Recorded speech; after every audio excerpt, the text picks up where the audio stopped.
Hello and welcome to episode 394 of the Daily Sales Message Podcast, where every single day I spell out the episode number. Don't know how I do that, but I also share a piece of simple and actionable advice that's designed to help you feel more confident and sell more stuff too.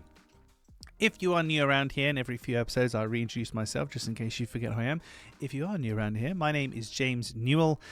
I teach people how to sell for a living. And for me, it comes in two very distinct components. It starts with having a clear sales message. People have got to understand what you're actually offering to them. Sounds flippant, but if you've ever had that problem, it's real.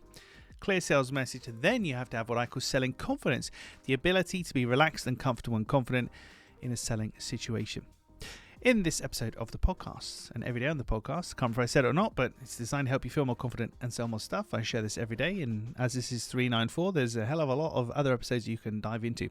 But on today's episode, it's more of a clear sales message consideration today. When something's easier to understand, it makes it easier to share.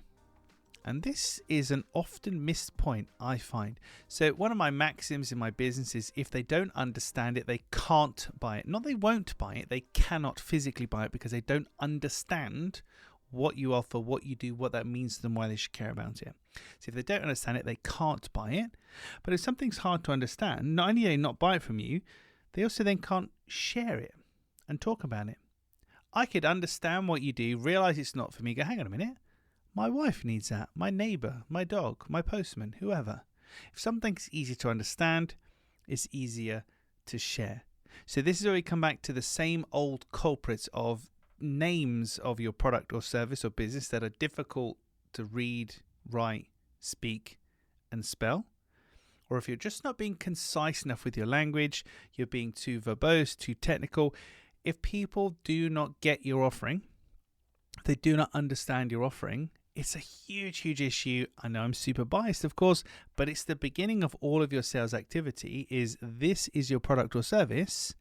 Your ability to articulate this and sell this to me, and by sell I mean communicate to me why I should want it. Your ability to do that will change everything. And the better you are, the clearer, the easier you are to understand, the better you're going to do. And then we have that sharing element on top. So if something's easy to understand, it's also easier to share with other people. And there's so many businesses I see on a daily basis where I literally don't know what they do. Bearing in mind what I do for a living, and I understand things very quickly, so that's terrifying for them. But I literally don't know what they do, and as such, how can I possibly refer them or tell a friend? I can't. Easy to understand, easier to share. Right, that's it for this episode of the podcast. Tomorrow in 395, as I have to move my screen so I can read my own writing. That's clever, isn't it? 395, we're going to talk about gardening. In 395. I like a bit of gardening. Not because I'm good at it, but because I just like to tidy things up. So people come to me and say, oh, we've got a nice garden. I have no idea about gardening, but I like things to be neat and tidy. It's just another room, basically. But we're going to be talking about gardening in tomorrow's episode of the podcast. In the meantime, if you haven't already, please hit the like or subscribe or share or comment button somewhere around this video or this audio. It helps us to reach more people with our free and actionable everyday sales training tips. Thank you for listening and watching all the way to the end. I appreciate it. I'll catch you tomorrow for a green-fingered edition of the Daily Sales Message.